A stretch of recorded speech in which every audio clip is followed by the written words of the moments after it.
बिस्मिल्लाहिर्रहमानिर्रहीम।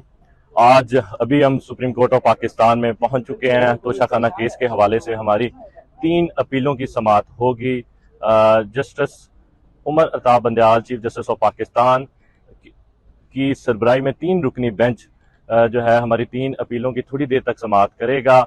इसमें हमारा ये मौक़िफ़ ये है कि इस्लामाबाद हाई कोर्ट के 3 अगस्त के फैसले में इंसाफ के तकाजे पूरे नहीं किए गए। उसी बाबत हमने 3 अपीलें दायर की हुई हैं, जिसकी अभी थोड़ी देर तक समाअत होगी।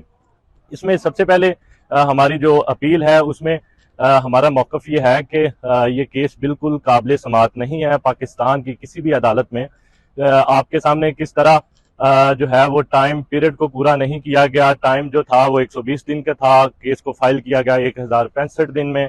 किस तरह इस केस ने फाइल होना था मियाँ वाली, उसको अगर फाइल होना था तो उसको फाइल किया गया इस्लामाबाद की डिस्ट्रिक्ट अदालत में। किस तरह जो कंप्लेनेंट हैं उसको मुकम्मल तौर पे ऑथराइज ना किया गया केस फाइल करने के लिए। अब उनके साइन जो है वो एफिडेविट पे और कंप्लेंट में बिल्कुल मुख्तलिफ थे।